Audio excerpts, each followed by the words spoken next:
그래서 이때 발표를 해요. 애니악이라는 컴퓨터가 이제 출시가 된 겁니다. 얘네들이 이제 전쟁 중에 탄도 계산을 하려고 애니악이라는 계산기, 즉 컴퓨터가 만들어진 거다. 저는 전쟁을 잘 몰라요. 안 해봤어요.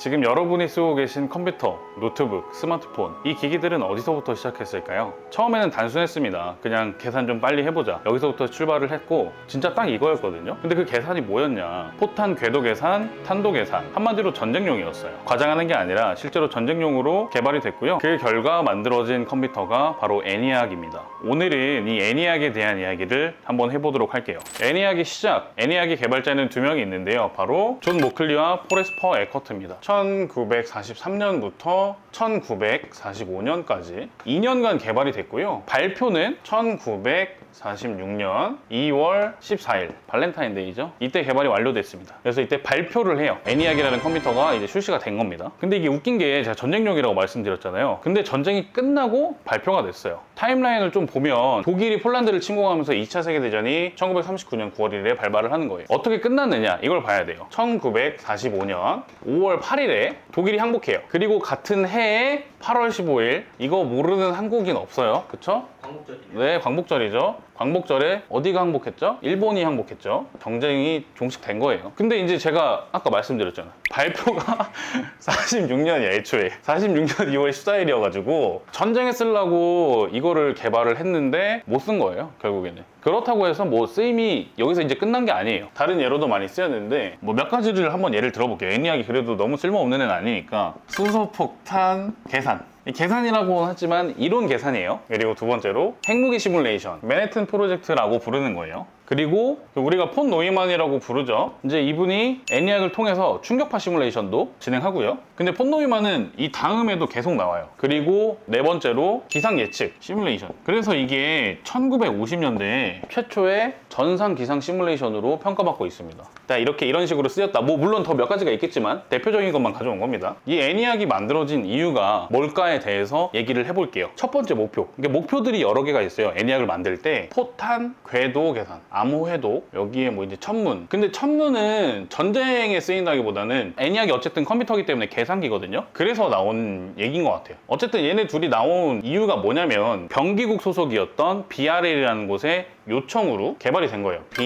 RL, 미 육군 탄도 연구소 또는 탄도 실험실. 슬슬 이제 납득이 가죠. 왜 이게 이런 목적이었냐? 얘네들이 이제 전쟁 중에 탄도 계산을 하려고 이렇게 요청을 하면서 애니악이라는 계산기, 즉 컴퓨터가 만들어진 거다. 이렇게 볼 수 있고요. 수작업이나 기계식으로는 최대한 40시간 정도가 걸렸다고 해요. 뭘 만드는데? 이 탄도표를 만드는데. 저는 전쟁을 잘 몰라요. 안 해봤어요. 이런 식으로 탄도표를 그려서 A에서 B로 쏘려고 계산하는 게 탄도표가 아니야? 여기에 뭐 부수적으로 뭐가 있나? 라고 생각을 했었어요. 근데 이게 찾아보니까 이게 아니야. 저희가 정말 잘못 알고 있었습니다. 이거는 저희는 현대 사회에 감사해야 돼요. 탄도표를 어떻게 만들었었냐면 이런 조건일 때 이렇게 쏘시고요. 저런 조건일 때 저렇게 쏘세요. 이거예요. A에서 B로 이렇게 가는 게 탄도표가 아니라 전체적인 모든 조건을 따져봤을 때 이 상황에 딱 맞아떨어지면은 이렇게 쏴. 근데 여기에 이제 조건들이 뭐가 들어가냐? 이 조건들이 또 중요해요. 탄도표 조건. 자, 첫 번째 이제 뭐가 들어갈까요? 우리 탄도표라는 거, 이제 포탄을 쏘는 이 좌표를 나타내는 이 표지. 이게 전쟁 전에 수천 장 만들고 시작을 했거든요. 그럼 뭐가 들어가냐면 포의 종류가 들어가요. 이렇게 대포로 쏠 거냐, 뭐 박격포로 쏠 거냐, 폭죽을 쏠 거냐.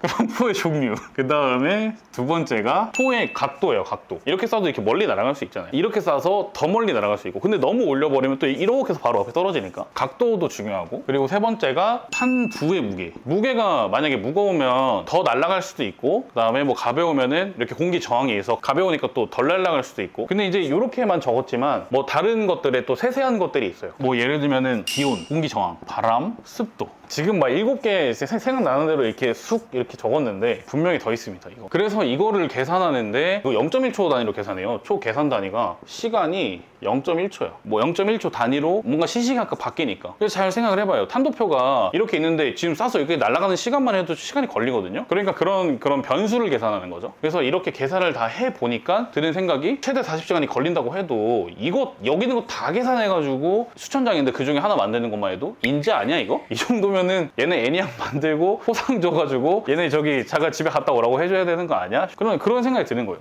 초인재들이 모여서 만든 게 탄도표인 거예요. 제 인식이 좀 바뀐 거죠. 그러다 보니까 이래서 애니악이라는 컴퓨터를 만들어 달라고 의뢰를 했구나. 납득이 가는 시점인 거죠. 제가 애니악에 대해서 많이 찾아봤는데 실시간으로 지금 현대 컴퓨터처럼 뭔가를 바로 입력을 하면 너무 GPT에 절여져 있는 거예요 지금. 야 애니악 나 저기다가 쏘고 싶어 하면 얘가 뭔가를 해주는 줄 알았어. 근데 그게 아니었던 거예요. 애니악도 그러니까 메커니즘은 같아요. 미리 만들어 놓는 거예요. 그 시간에 실시간으로 만드는 게 아니라 미리 만들어 놓고 얘를 가지고 이제 인간은 40시간인데 애니악은 수분에서 수초면은 하나 나온대요. 탄도표가. 그러니까 애니악을 만든 거다. 그렇게 이해할 수 있어요. 상황들을 다 주어져 놓고 계산을 하는 그런 거. 맞죠. 상황에 대해서 미리 계산을 다 하는 거죠. 지금 어쨌든 계산을 한 거잖아요. 이 계산 업무를 담당하던 계산원이라는 분들이 계셨어요. 계산원이라는 사람들은 탄도 계산을 하는 것도 있겠지만 일상 속의 모든 계산을 얘기를 해요. 그거를 이제 컴퓨터라고 하고 라틴어로는 컴퓨타레, 영어로는 컴퓨테어 이런 식으로 해서 여기에 이 R을 붙이면서 컴퓨터라고 됐어요. 놀랍게도 컴퓨터는 직업의 이름이었어요. 이 계산하는 사람들의 얘기를 또 해야 돼요. 굉장히 중요하거든요. 애니악도 컴퓨터기 때문에 프로그래머가 필요해요. 이 얘기 빌드업을 해야지만 얘기를 할 수 있기 때문에. 스펠링 이거 맞나?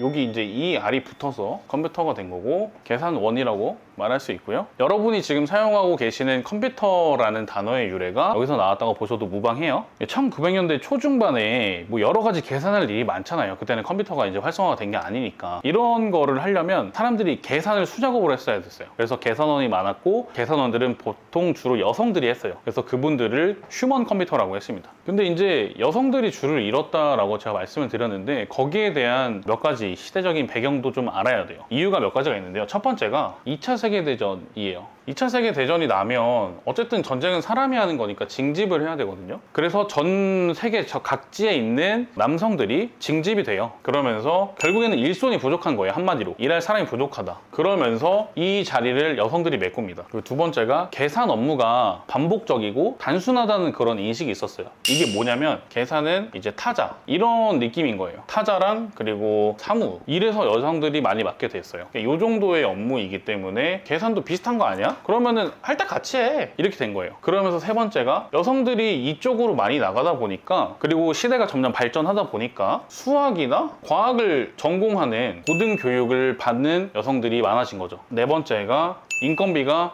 상대적으로 조금 더 저렴했대요, 이 시절에. 뭐 이유가 몇 가지 더 있겠지만 대표적인 것만 말씀을 드리는 거예요. 그러면서 여성들이 줄을 이루게 되는 거예요. 이 휴먼 컴퓨터라는 내용에서는. 대표적인 예로 애니악의 프로그래머들이 있는데 여기 6명 있어요, 초기에. 6명 모두가 전원이 여자예요. 이때 이제 나사에서도 여성, 그러니까 흑인 계산원들을 채용하기를 시작했는데 요거 관련해서는 히든 피겨스라는 영화가 있거든요. 여러분들도 한번 보시면 좋을 것 같아요. IBM 얘기도 나오고 뭐 나사 관련해서 우주의 그런 얘기도 나오고 그런 거를 다 계산기를 통해서 계산을 했다는 거예요. 저도 되게 신기하게 봤었어요, 그때. 이게 가능한가? 뭐 그런 생각을 했었는데 어쨌든 잘 되더라고요. 요 관련해서는 나중에 한번 재밌게 풀어볼 수 있는 기회가 있으면 한번 또 풀어보도록 하고요. 그래서 이 존 모클리와 호레스퍼 에커트가 누구길래 이 애니악을 만들어 달라고 맡겼을까? 한번 살펴보자면 첫 번째 인물인 존 모클리부터 얘기를 해볼게요. 존 모클리는 전기공학자이자 물리학자였어요. 그리고 애니악의 개념을 처음 제안한 아이디어맨이었고요. 원래는 미국 펜실베니아의 어슐리 대학교의 교수였습니다. 애니악의 설계 구성을 주도하고 이후에 애니악의 후속작인 에드박의 설계에도 참여하게 됩니다. 계산의 자동화를 추구하고 소프트웨어와 논리 설계에도 관심이 많았다고 하고요. 그리고 두 번째가 호레스퍼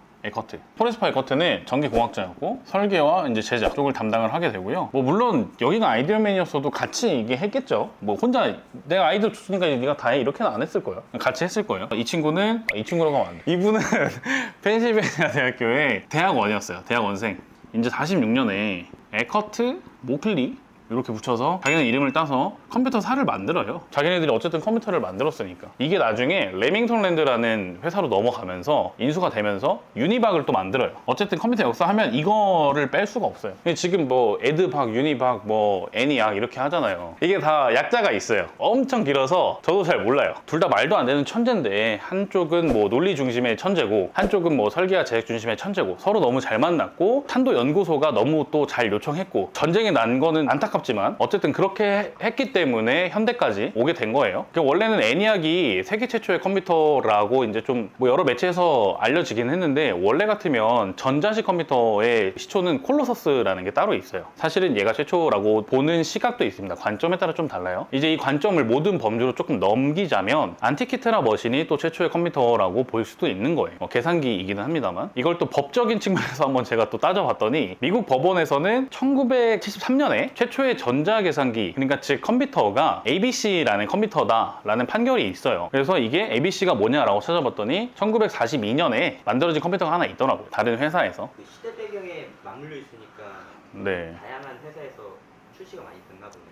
맞아요. 시대적인 배경을 안 볼 수가 없긴 해요. 앞으로 컴퓨터 역사를 얘기를 할 때도 이런 시대적인 배경을 꼭 볼 수밖에 없을 것 같아요. 스펙을 한번 볼게요. 지금 나와 있는 컴퓨터들도 스펙 CP라는 걸 꼭 적어주거든요. CPU는 뭐가 들어갔고 GPU는 뭐가 들어갔고 이런 식으로. 애니악은 그런 매체는 없겠지만 들어간 것들이 있어요. 길이, 무게 뭐 이런 것부터 시작을 해야 돼요. 길이가 약 30. 이거 25, 뭐 30 뭐 이렇게 얘기하는 게 많은데 저는 30 정도라고 생각이 됐던 것 같아요. 30m면 이해하기 쉽게 비교를 해보자면은 그 우리가 시내버스 있잖아요. 대략 길이가 한 10에서 11m 정도 된대요. 버스가 한 2.5대 정도 이렇게 줄지어 있는 거죠. 이렇게 연달아 있는 거라고 보면 될 것 같고 구조가 U자 구도였어요. 그러니까 이렇게 일자로 하면 너무 기니까 이렇게 이제 U자로 돌린 거죠. 한 15m 정도 되는 거죠. U자 구도라고는 했지만 실제로 사진을 보면은 살짝 이렇게 각져 있어요. 이런 식으로 된 것 같아요. 이런 U, 이런 둥근 U 말고 디귿에 가깝죠. 이때 한글 알았으면 분명히 U자 구조가 아니라 디귿 구조라고 했을 거예요. 시내버스 2.5대 정도. 디귿 구조. 높이가 2.5m. 그러니까 제 키에 한 비슷하겠네요. 한 1.5배? 이 정도 될 거예요. 그 다음에 이제 무게 30톤 정도 된대요. 우리 일반인 중에 이 톤 단위 계산을 해본 사람이 없을 거예요. 또 제가 비교할 거리를 한번 찾아봤어요. 그랬더니 아까 말했던 이 시내버스 있잖아요. 얘네가 10에서 한 11톤 정도 된대요. 그러니까 시내버스 3개 정도의 무게다. 사람 안 태운 무게예요. 사람 태우면 당연히 더 들어가겠죠. 운전기사도 없는 거예요. 그리고 코끼리가 있어요. 근데 아프리카 코끼리여야 돼요. 그리고 무조건 수컷이어야 돼요. 근육, 뭐 뼈 이런 거 문제 없고 그다음에 상아 잘 자라고 이런 애들이 한 6톤 되나 봐요. 굳이 정리를 하자면 무게는 버스 3개 정도에 코끼리는 한 5마리 정도의 무게랑 비슷하다. 무게가 굉장히 많이 나가는 거예요. 이렇게 비교를 해보니까. 그리고 이제 사용된 부품을 보면은 진공관이 약 18,000여 개라고 해요. 어디서는 뭐 17,468개 뭐 어디서는 18,000개가 넘었다 뭐 이러니까 약 18,000개라고 할게요. 이게 기록마다 조금씩 달라서 좀 차이가 있는 것 같아요. 여기에 이제 저항, 전기 제품이니까 저항이 무조건 달려야죠. 저항이 7만여 개, 배선이 8kg, 엄청 길죠? 들어간 배선이. 이렇게 돼서 얘네 스펙이 이 정도 되고 이 진공관이 이제 키예요. 진공관이 뭔지를 알아야 애니악을 이해할 수가 있습니다. 이 진공관은 뭐냐면 전기 신호를 온오프 해주는 애예요. 이게 이제 핵심이에요. 진공관이 하는 역할. 전기 신호를 껐다 켰다 껐다 켰다 하는 거고 이제 논리 연산 스위치의 역할인 거죠. 근데 얘네가 발열이 엄청나요. 그래서 뭐 하루에 한두 개씩은 꼭 고장 났다고 해요. 애니악의 유지 보수가 굉장히 골칫거리였던 거예요. 이때도 발열에 대한 니즈가 있는 거죠. 그때 H3를 만났어요. 만약에 그때 제가 있었으면은 수댕식 애니악이 나오는 거죠. 길이 30m에 높이 2.5에 무게 30톤짜리 수댕식 애니악이 나오는 거예요. 이러한 그런 발열 문제에도 사용을 해야만 하는 건 당시의 연산 속도를 획기적으로 높인 핵심 기술이기 때문에 어쩔 수가 없었죠. 이것 말고는 없었던 거예요. 획기적으로 연산을 빨리 할 없었죠. 아예. 뭐 계산기는 기계적인 계산기들이 좀 있었는데 뭐 이렇게 빨리 할 수 있는 건 또 없었죠. 그러면서 이 진공관이라는 게 전기를 흐르게 할지 말지 이런 결정해주는 장치였다. 이걸 켜고 끄고 이런 걸 조합을 해가지고 더하기, 빼기, 곱하기 이런 연산을 했던 거예요. 프로그래밍 방식이 정해져 있는데 우리는 컴퓨터의 프로그래밍 방식이 뭐라고 얘기를 할 수 있냐면 예를 들면 이제 뭐 키보드랑 마우스라고 할 수 있다고 하면 이 시절에는 배선 연결과 스위치 조작이라고 해요. 그래서 이게 이제 프로그래밍 방식이고 사진이고, 애니악 사진을 이제 몇 개 보시면 아시겠지만 아까 그 프로그래머들이 그 사진에 보면 배선 이렇게 막 이렇게 여기다 했다가 뭐 청계들어 100개 올려 이렇게 막 하다가 여기에 딱 꽂고 이렇게 하는 사진들이 있어요. 보시면은 바로 이해할 겁니다. 다이얼도 돌렸다가 케이블 꽂았다가 뭐 이렇게 하는. 여섯 번째, 전력 소비량이 있어요. 150kW. 또 이제 궁금하죠? 그 우리 흔히 집에서 쓰는 벽걸이 에어컨 있잖아요. 그 벽걸이 에어컨이 1kW래요. 그러면은 벽걸이 에어컨 원룸이니까 6평형, 살짝 평수가 높으면 8평형도 될 수 있어요. 평형까지 제가 이거 다 찾아온 겁니다. 150개를 한 번에 돌리는 거랑 비슷한 거예요. 굉장히 전기세가 많이 나갈 수밖에 없다. 현대 한국의 전기세를 제가 대입해가지고 한번 계산을 해보니까 하루, 그러니까 24시간 풀로 돌렸을 때 60만 원이거든요. 대략적으로. 요거 1년치로 계산하니까 대략 한 2억 2천 얼마야. 1년에. 뭐 내 연봉은 훌쩍 넘어갔고 이미. 이러면서 이제 애니악의 전기가 많이 먹었다. 그런 계산을 한번 해봤었습니다. 재미로 한 거예요. 네. 스펙은 이 정도가 된 것 같다. 자, 다음은 이 스펙을 한번 봤으니까 성능도 한번 봐야겠죠? 이런 스펙을 가진 놈이 어느 정도의 성능을 낼 수 있는지. 덧셈이 초당 5000회, 그리고 곱셈이 357회, 그 다음에 나눗셈 40회. 요런 이제 속도를 가지고 있다. 이게 1940년대 후반의 이제 스펙인데 지금 인간이랑 비교해도 만만치 않죠. 만만치 않은 게 아니라 못 비벼요. 이거 말도 안 되는 속도예요. 그 당시에 인간이 만드는 뭐 탄도표가 20시간, 40시간이니까 그때 아까 애니악은 뭐 한 수분 수초라고 말씀드렸잖아요. 그러니까 차이가 엄청 많이 나는 거죠. 사람이 며칠 동안 계산한 걸 몇 초 만에 했다라고 볼 수도 있는 거고, 그러니까 당시에는 뭐 계산 괴물이다 이렇게 볼 수도 있는 거고, 그래서 이렇게 말도 안 되는 성능에도 불구하고 완벽한 기계는 아니었다. 실제로 이걸 프로그래밍 하려면 배선을 직접 손으로 바꿔야 됐어요. 전선을 뽑고 그 다음에 다시 꼽고 그 다음에 스위치 돌리고, 말 그대로 몸으로 코딩을 했던 거죠. 코딩을 몸으로 해버린 거예요. 몸을 갈아 넣어서. 그러니까 소프트웨어라는 개념 자체가 없었던 거고, 메모리가 없어요. 첫 번째가 소프트웨어 개념이 없다. 두 번째가 메모리가 없다. 메모리가 없다라는 게 무슨 얘기냐면은 임시 기억밖에 안 된다는 거예요. 계산은 잘하는데 기억을 못 한다는 거죠. 금붕어처럼 계산을 못 하는 거예요. 그리고 소수점 계산이 안 돼요. 그러니까 정수로 다 때려 박아야 돼요. 정수만, 온리 정수. 애니악에 대한 얘기는 이 정도로 마무리해야 될 것 같은데, 이게 디테일한 부분이 더 많은데 영상이 너무 길어지고 내용이 너무 많으니까 저도 몰랐던 부분들이 막 튀어나와서 자료에 대한 조사를 안 하고 할 수가 없어요. 왜냐면 역사는 기정사실이고 뭐 하나라도 토시 하나 틀릴 수가 없으니까 제가 바꿀 수 있는 게 아니잖아요. 그래서 찾아보다 보니까 새로 알게 된 부분들, 그런 부분을 다 조합해서 한번 오늘 설명을 드려봤는데요. 여기에 조금 재미있는 비하인드들이 몇 가지만 좀 아쉬우니까 좀 더 보면은, 역사 얘기가 사실 별로 재미가 없거든요. 그래서 꼭 이런 비하인드가 있어야 돼. 개발 비용, 돈이 얼마나 들었냐. 저 이거 애니악 얘기하면서 개발 비용 얘기하는 사람 못 봤어 아직까지. 이제 그 당시 미국 달러로 50만 달러래요.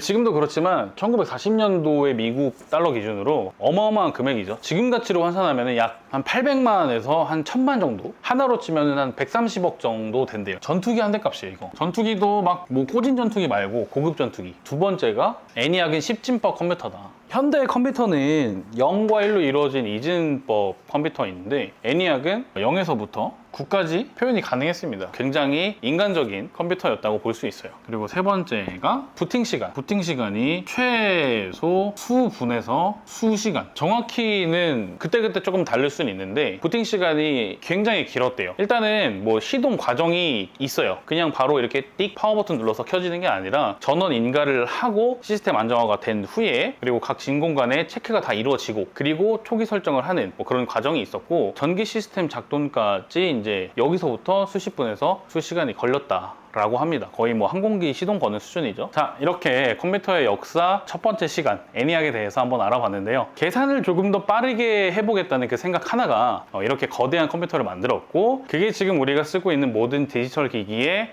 거의 출발점이 됐다는 건 정말 놀라운 일인 것 같습니다. 컴퓨터 역사 시리즈는 앞으로도 계속 이어갈 예정이니까요. 궁금한 점이나 다뤘으면 하는 내용이 있으면 댓글로 남겨주세요. 감사합니다.